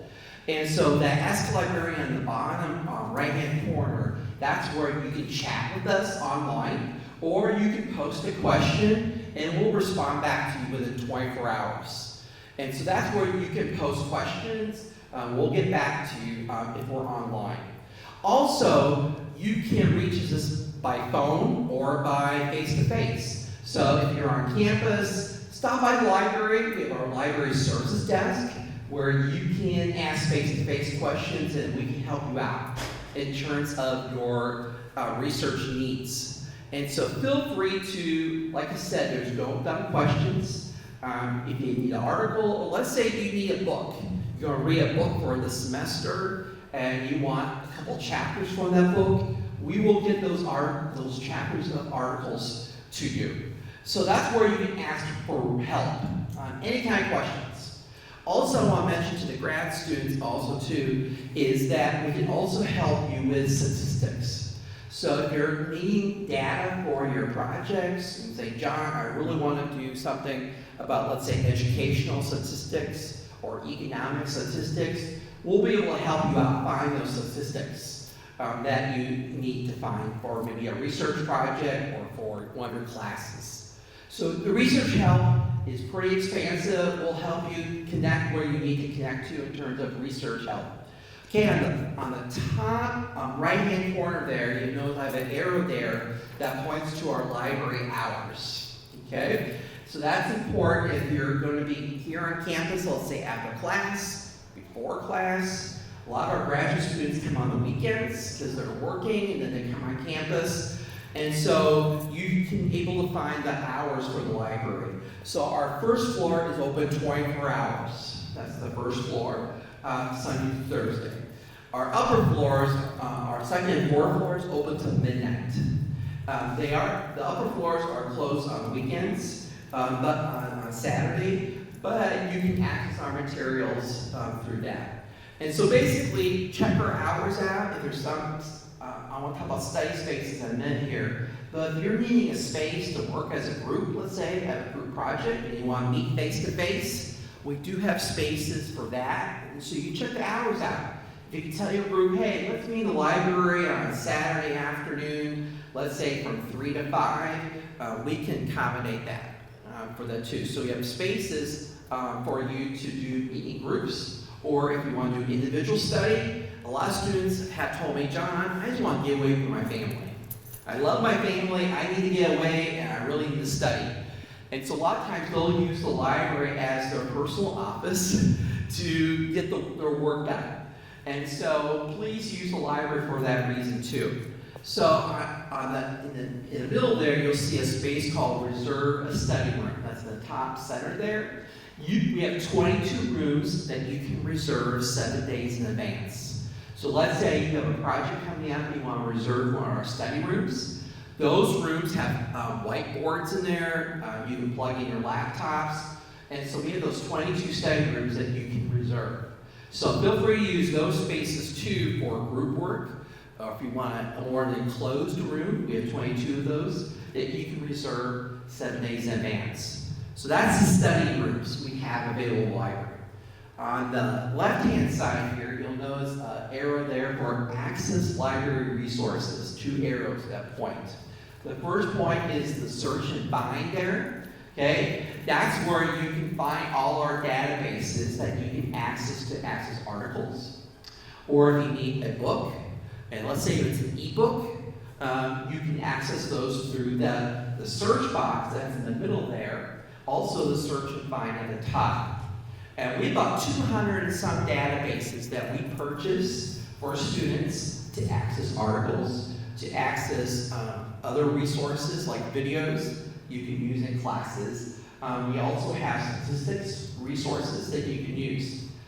Now, the one question I usually get from students is, hey John, usually I use, let's say, Google Scholar, or I use Google. How do I get to your library resources through that? We do support Google Scholar, and if you do the Ask Librarian, we can give you instructions how you can link Google Scholar to the library resources. So there's one way to do that. The newest question we're getting is about ChatGPT, Copilot, any of those artificial intelligence. A lot of those resources now are being connected through the library too. So if you do a search in ChatGPT and you're looking for something, you may see our name pop up because it's linked to SFA. So if you're using those tools too, along with the library resources, you'll get to our information. But if you have any questions about that, say, John, I'm looking for this, feel free to reach out to us, and we will help you out locate what you need for information. The last thing I would say, along with those 4 resources here, is that you can, majority of our information sources allows you to do citations too. So if you're looking how to cite something like APA, MLA, any of those citation guides, feel free to reach out to, and we'll be able to help you with those citations too. A lot of our tools that we have here on the library's website allows you to cite things with those citation tools. So that's very important, especially a lot of your programs, where they'll give you instructions in your program of how they want you to cite things in that format, like Chicago, APA, MLA. We'll be able to help you out. So the big thing here is please ask questions. That's what my staff and I are here for, okay? Please use the library's website, okay? That's how you access for free. I always say that. If you go through our library website, you're not going to reach those paywalls, okay?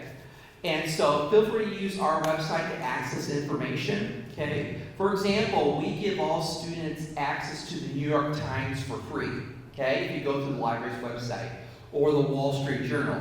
So you don't have to buy a subscription through them. We have a subscription through the library. So feel free to use those tools, even for something maybe it's outside of discipline, or something professionally that you want to do, you could use those tools too. So feel free to contact us at any point, okay, while you're here. And like the Career Center said, saying, we're here to help you be successful inside the classroom, but also outside the classroom too. So feel free to contact us at any point. And also please use the space, okay, the virtual space, but also the physical spaces too. If you have any questions, I'll be around in a few minutes here. If you have questions about anything, and welcome to SFA. What are your hours on Fridays and Saturdays? Okay, on Fridays and Saturdays, our first floor is open till 10 p.m. on Fridays. And so now we do close the upper floors at 5, but the first floor is open. We have plenty of study spaces on the first floor. On Saturdays, we're open from 10 a.m. to 10 p.m. on Saturdays, first floor. Okay? And so now during usually during the week before finals or other places, we do expand the hours then during those busiest times too. So yeah, good question. So basically our first floor is open a lot of hours. We have plenty of spaces for everyone on the first floor, and then the upper floors are open Sunday through Thursday until midnight. That's a good question. Any other questions? Oh. Well, thank you very much. All right. right, thank you, Director Homke. So the last thing that we want to do, I'm going to give about a 10-minute break because we have a graduate school panel that's going to come up and answer any questions that you might have about their graduate school experience. So just give me a few minutes to set that up, and then we will get started. Thank you.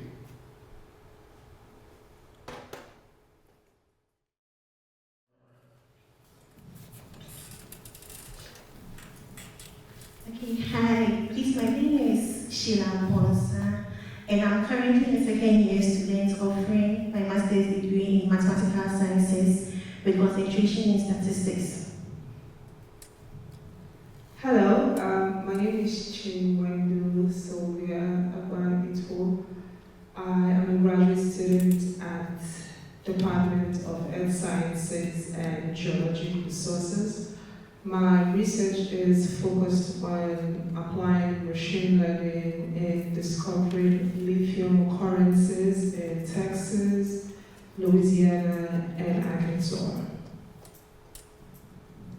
Hi, I'm Matt Gray. I'm in my second year of grad school here at SFA, majoring in speech language pathology.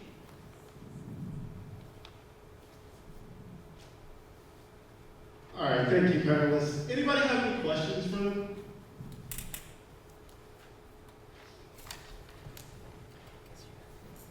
Thank you, sir. Good afternoon, my name is Carlos Jackson. I'll be starting my master's program in forestry this semester. And my question was, are there any spaces for the grad students to connect with, outside of class or any of the, school activities? So students specifically for grad space, spaces specifically for grad students. Really just, we can meet anywhere on campus. The office itself will host kind of events during the semester where you guys can come by and we'll do like little activities and whatnot. But also we'll do this past year we had a grad night at one of the basketball games where we got free tickets, got to hang out, free t-shirts, that kind of stuff. But we're always available in the office of Research and Graduate Studies. But there's plenty of spaces on campus. But does that answer your question? Oh, yes, thank you. Thank you so much. Anyone else have a question? Awesome. Hello, I'm Akaya. I'm getting my master's in student affairs and higher education. And my question is, what would you say is a resource for grad students that helped you personally the most?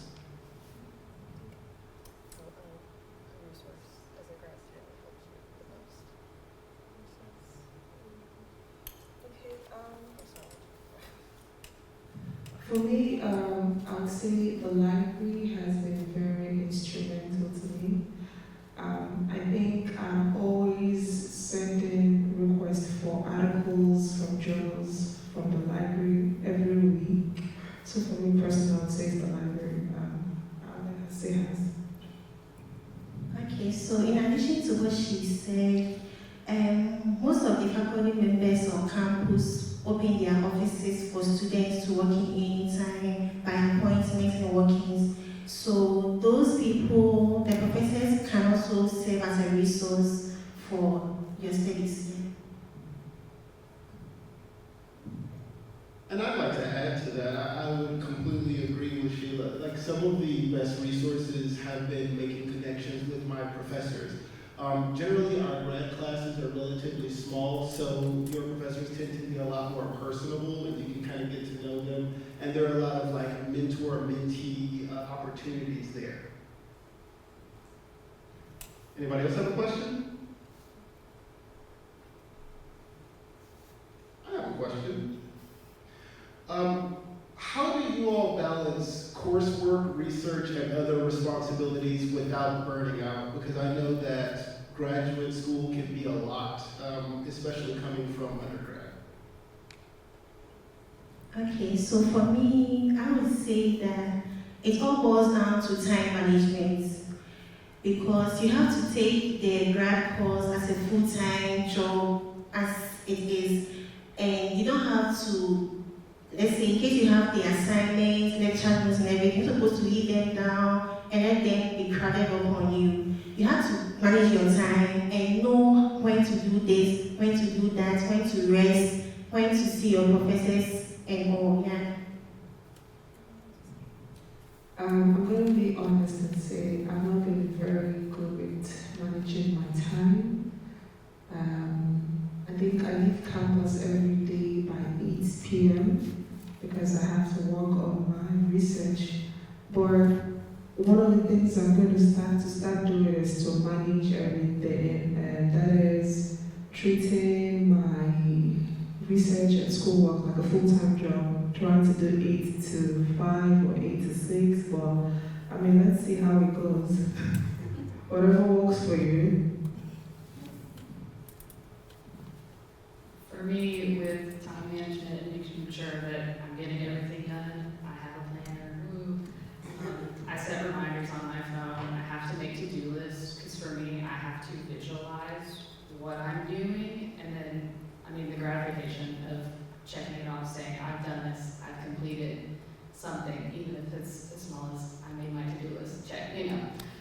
But also, I think time management, building good habits, there's this is gonna sound so silly, but there's this pillar in like exercise science where they say in order for you to build muscle or build a skill, you have to do the skill, and you have to do it repeatedly. So you have to, if you're gonna get your work done, you have to do it. And then another pillar of that is if you don't do it, if you don't use it, you lose it. So being consistent and always showing up really helps. But then on the flip side, you also have to give yourself grace. And I think that really, for me, helps me avoid burnout, because you have to know that you're not always going to be perfect, even when you want to be. And letting yourself rest when you need to. Thank you for those responses. Anyone else have a question? Awesome, I love doing this. What was the biggest adjustment for you all when starting graduate school compared to undergrad? Was it a very big difference, or was it barely noticeable?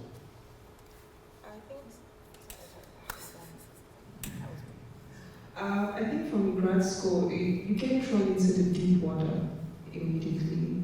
I mean, you just show up on the first day and your research professor hands you the research, and you're like, okay, I need a report sent in end of the week. You need to present at a conference, and you're wondering, I don't even know what I'm doing. So I think that for me is just a thing. But the good thing about it is that you get to learn so much in such a short space of time, and you're knowledgeable, and you acquire skills of like learning how to do things on your own at such a fast. On a fast track, yeah, I think that works. That's something I've said about graduate school. It's a real eye-opener, and it's something I would encourage anyone who hasn't taken that step to do. Okay, so what I would say is that the biggest shift for me in terms of grad school is like, so for me, being an international student, moving from Africa to the US to study was something that I had to try and adjust in terms of how things are being taught here as compared to how things were being taught back in Africa. So for me, I try to set goals for myself for every week, every month, every semester. This is a particular goal that I want to set, and this is a particular goal that I want to reach. And also, with what she said, also like you have to hold yourself accountable for whatever happens to you at the end of every week, every semester. And with that, it will help you adjust to how things are in grad school.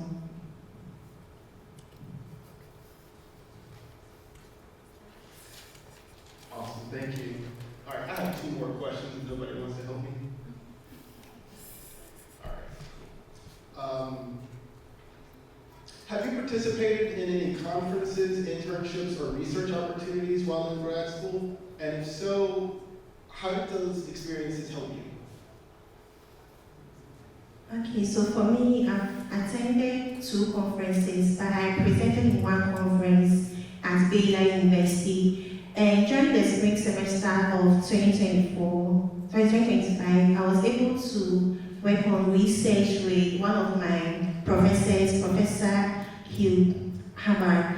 And we were working on student success. So the data set was mainly about SFA. And we were trying to predict other factors that affect students' enrollment in SFA, their semester GPA, and other things. So based on that research, I was able to know other factors. Because sometimes people might think joining extracurriculum activities might affect your GPA, doing this might affect your GPA, but that particular research allowed me to know specific factors that has influence on people's semester GPA and other things.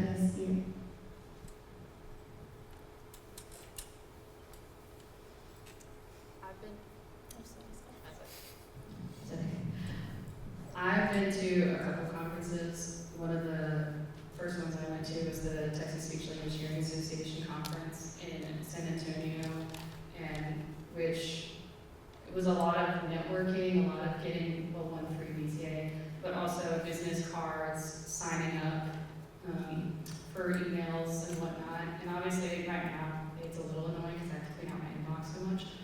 But they offer, countless continuing education courses, job offers when they're looking for people. So that's very helpful for post-grad me. And then I also went to, actually this was last weekend, I went to a conference in Shreveport that was hosted by the Parkinson's Foundation. And it was hosted over at LCS. And they had a couple doctors and specialists in the area come out and talk. But they also had a lot of the attendees in the audience were people with Parkinson's. And so kind of getting to speak to them and listen to their questions and hear from their point of view really immerses you in what their life is like. And so I feel like you get to see, which my field is like service oriented, so it was really important for me to see not only my side, but theirs. So I thought that was a really informational conference for me. And I learned about that through, actually there's a Parkinson's support group here in town. But just like little things like that. I mean, there's so many conferences and things you can go to that are available, not just at NAC, but in Texas.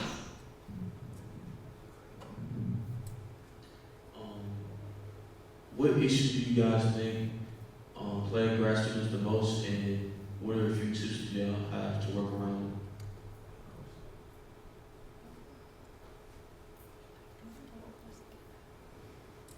Can you repeat that? I'm so sorry. So I was asking, what issues plague grad students the most, and what are some tips that you guys have to work around them?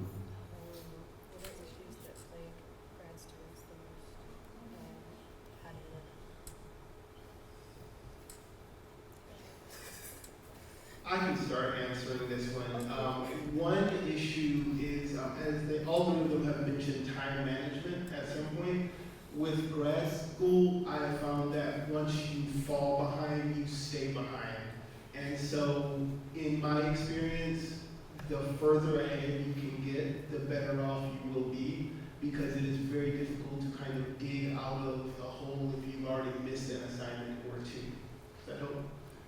Anything else? I would say not starting your research on time. I mean, I started my research over the summer, and I'm like, how long do I have to finish it? Because the more you get into your research, the more you're discovering, oh, okay, I need to get this done. And you start seeing the dots connecting, and you're like, oh my God, I don't have enough time, and I'm about to graduate. And you might think, do I extend my graduation date? And that's like an extra semester, extra amount of money that needs to be paid. So I think that's just one thing, lack of time with research. Yeah. Okay, so in addition to what she said, I would also say that being less productive, because in grad school you're supposed to be very productive, because without productivity you always see yourself set behind.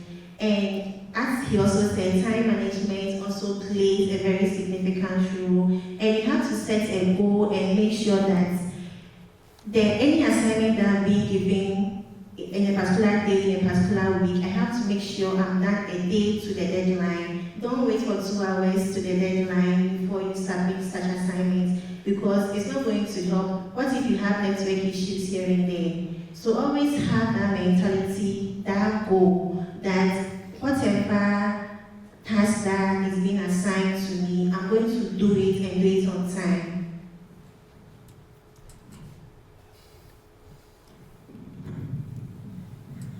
I would say for me, I really struggle with imposter syndrome, and feeling like I haven't earned or I don't deserve what's been given to me, or how did I even get into grad school, especially when I'm trying to do something that I find very difficult. That's something I struggle with, but I really, and I know other students do as well, but I really have to reassure myself that I applied, they reviewed my application, they interviewed me, whatever it may be, and they said, yes, you are admitted. We want you here. We have something to teach you. You've earned it. You deserve it. That's a great answer. You belong here. You earned it yourself. Thank you. All right, I have one last question, and then we can close out this. And my last question is, what is one thing you wish you had known before you started graduate school? Or one thing you wish someone had told you?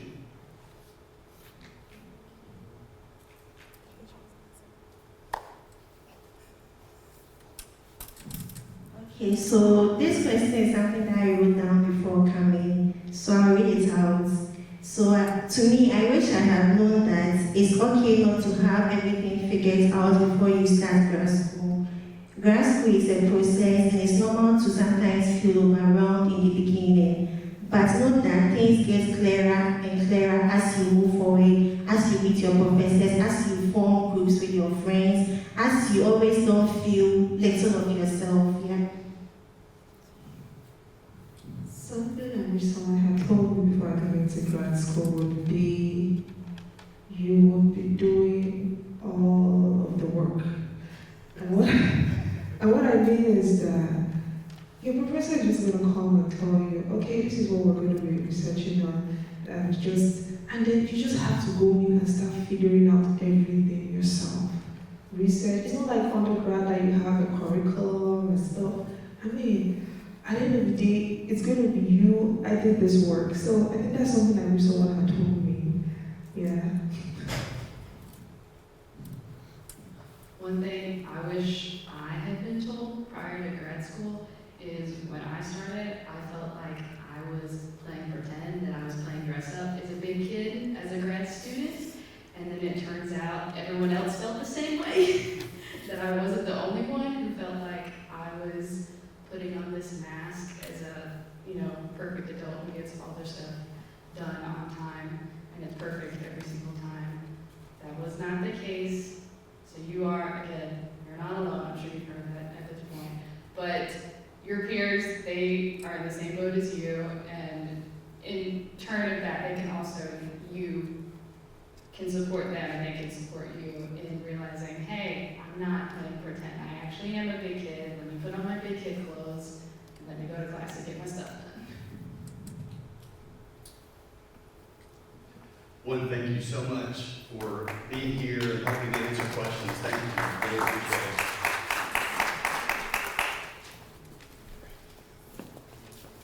I heard Mac mention something that I have said on more than one occasion at graduation and commencement ceremonies about imposter syndrome. I think I hear that so much or so often with graduate students. And I think one of the privileges I feel like I have at commencement, when you get on the other side of this, is being able to tell those students, you are not an imposter. I think You absolutely will be ready when you finish here to go into what you're wanting to do. And we very much look forward to working, I say we as in your faculty, look forward to working with you as colleagues in that space, because that's absolutely what we're preparing you to do. And so we appreciate that. I want to say thank you so much for being here, for taking time out of your day to listen to different people. I think our aim is to make sure that at least you have some access and awareness of the different resources that are here on campus. I know there's a lot of content that you get at this time of the year as you're getting ready to get started. It's very difficult to absorb all those things. It's always a challenge to know how much to tell you now, and then how much just to say, please just put this number down or put this email down, and just reach out when you realize you do have a question and you're not sure what the next steps are.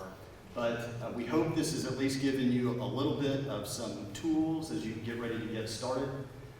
We know that Monday is coming soon. I'm very aware of how soon Monday is coming. We're working really hard to make sure that we check a few more boxes before all of you start. But again, I want to say my sincere welcome to SFA. We are excited to have each of you, and wish you the very best as you get ready to start the fall semester. And please, please don't hesitate to reach out if you need anything at all. Thank you again for being here. We appreciate it.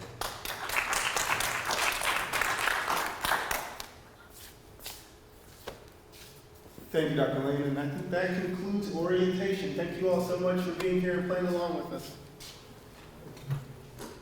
Axe and Jacks.